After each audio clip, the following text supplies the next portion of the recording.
नंदाय ललिता तत्त्वतीर्थम मायापुरीषु च तथा मित्रपदम नाम ततः केदारमुत्तमम्। आस्था, श्रद्धा एवं सबसे प्राचीन सभ्यता का साक्षी है यह वाराणसी शहर। यहाँ कल कल बहती पवित्र गंगा नदी की धारा, जिसके समक्ष विद्यमान है यह ललिता घाट। मत्स्य पुराण में तीर्थों की चर्चा के अवसर पर ललिता तीर्थ का वर्णन हमें प्राप्त होता है। साथ ही साथ स्कंद पुराण के काशी खंड में भी जहां नव दुर्गा घाटों का वर्णन होता है, वहां भी ललिता घाट का नाम अंकित है। ततो ललिता तीर्थं गंगा केशव सन्निधौ तत्रास्ति ललिता देवी क्षेत्ररक्षाकरी परा। साच पूजा प्रयत्नेन सर्वसम्पत् समृद्धये ललिता पूजकानां च जातु विघ्नो न जायते। जय कृष्ण द्वितीयायां ललिता परिपूज्य वै नारी वा पुरुषो वापि लभते वाञ्छितं पदं। स्नात्वा च ललिता तीर्थे ललितां प्रणिपत्य वै लभेत् सर्वत्र लालित्यं।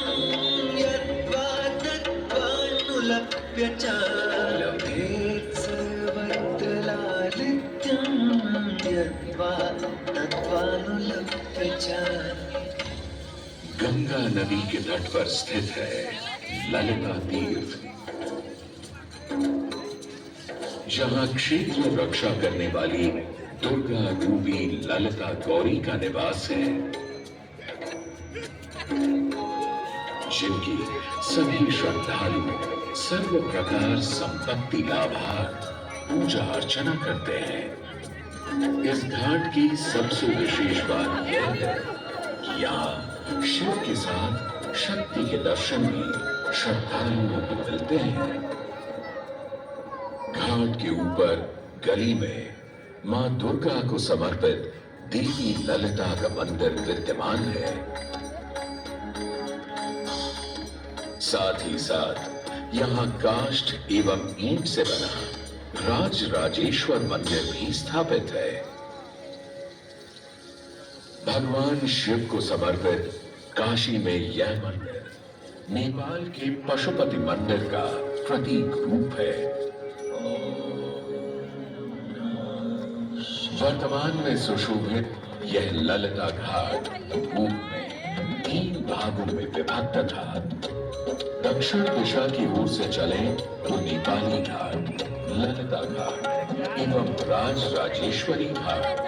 इनका उल्लेख सन 1931 में मोती चंद्र जी ने किया।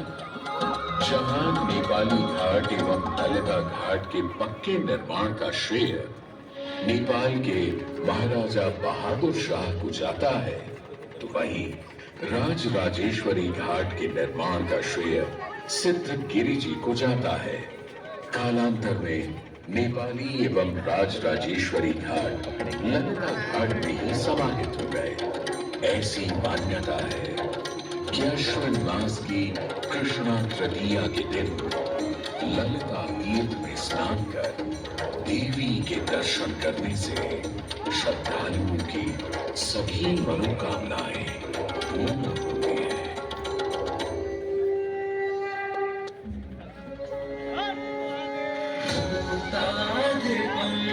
जगभूषण भूषितांगं व्याघ्राजिनांबरधरं जटिलं त्रिनेत्रं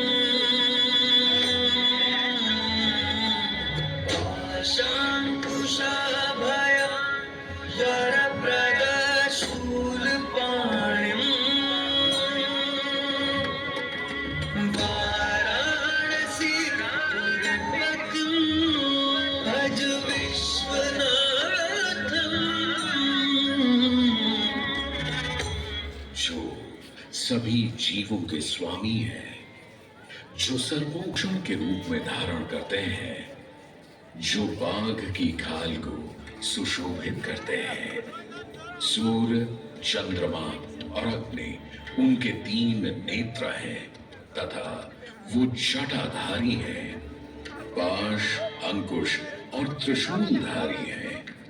वे अपने सभी भक्तों को आशीर्वाद देकर उन्हें भय से सुरक्षा प्रदान करते हैं। ब्रह्मांड के स्वामी एवं वाराणसी के भगवान श्री विश्वनाथ की हम वंदना करते हैं। मैं आदि नगरी काशी हूं, वही काशी जो स्वयं भगवान शिव के त्रिशूल पर विद्यमान है। सृष्टि के प्रारंभ में महादेव ने जब पृथ्वी पर अपनी दृष्टि डाली तो उन्हें एक भाग चमकता हुआ प्रतीत हुआ। उसी भाग को भगवान शिव ने काशी का नाम दिया। कालांतर में गंगा नदी के तट पर बसी इस काशी नगरी में समय समय पर अनेकों घाट विकसित हुए, जहां श्रद्धालु आकर पूजा अर्चना एवं स्नान किया करते थे। माना तो यह भी जाता है कि यह नगरी एक बहुत सुंदर वन से ढकी हुई थी, जहां पीपल, आम, बरगद, शीशम आदि के वृक्ष हुआ करते थे, जिनकी छाया में बैठ ऋषि मुनि, साधु संत आनंद से तपस्या किया करते थे। इसलिए इस जगह का उल्लेख आनंद वन के नाम से भी किया गया है। जितनी पुरानी काशी नगरी है, उतना ही पुराना यहाँ का काशी विश्वनाथ मंदिर भी है। भगवान शिव को विश्वेश्वर, विश्वनाथ आदि नामों से भी संबोधित किया जाता है, जिनका अर्थ है संपूर्ण विश्व के स्वामी। किंवदंतियों की माने तो सृष्टि के आदि में जब भगवान शिव एवं मां पार्वती पृथ्वी का भ्रमण कर रहे थे, उन्हें यह स्थान बहुत प्रिय लगा। तब मां पार्वती को यहाँ कुछ समय रुकने की इच्छा हुई, तो भगवान शिव अपने लिंग रूप में यहीं स्थापित हो गए। तभी से 12 ज्योतिर्लिंगों में इस मंदिर को विश्वेश्वर मंदिर के नाम से भी जाना जाने लगा, जहां भगवान शिव और माता पार्वती सदैव वास करते हैं। सदियों से इस पवित्र नगरी ने अनेक ऋषि मुनियों, तपस्वियों, धर्म गुरुओं आदि को अपनी ओर आकर्षित किया है। आदि शंकराचार्य एवं मंडन मिश्र ने इसी मंदिर के प्रांगण में बहुत समय व्यतीत किया। समय बदला, दौर बदला। भारत के स्वर्णिम काल पर विदेशी आक्रांताओं की नजर पड़ी, जिसे वे लूटने एवं सनातन संस्कृति को नष्ट करने के उद्देश्य से यहाँ आए। जब प्रथम बार गौरी ने आक्रमण किया, तब पृथ्वीराज चौहान ने उसे बुरी तरह पराजित किया था। अंत में उसने क्षमा मांगी और वचन दिया कि ऐसी गलती दोबारा कभी नहीं होगी। अतः पृथ्वीराज चौहान ने उसे छोड़ दिया। संभवतः यह एक दुर्भाग्यपूर्ण निर्णय था, क्योंकि अंततः गौरी ने पृथ्वीराज चौहान को धोखे से हराया। तत्पश्चात उनके साथ बहुत बुरा व्यवहार किया तथा उनकी दोनों आंखें भी निकाल दी।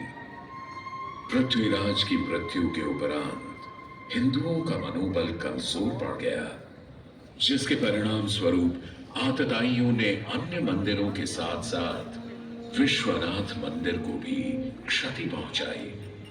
यह ऐसा काला दौर था जिसके स्मरण करने मात्र से आंखें नम पड़ जाती हैं। परंतु समय सदा एक सा नहीं रहता और दुख के ये बादल भी सुख में बदलने वाले थे। एक धार्मिक सम्मेलन में राजा टोडरमल की भेंट नारायण भट्ट से हुई। नारायण भट्ट एक बहुत धनी व्यक्ति थे। दोनों ही धार्मिक इंसान थे और नित्य प्रति भगवान की पूजा अर्चना करना अपना परम कर्तव्य समझते थे। दोनों ने काशी विश्वनाथ के इस पावन मंदिर का जीर्णोद्धार करवाया और वीरान पड़े खंडहरों में एक नई जान डाली। 16वीं सदी में संत तुलसीदास ने यहाँ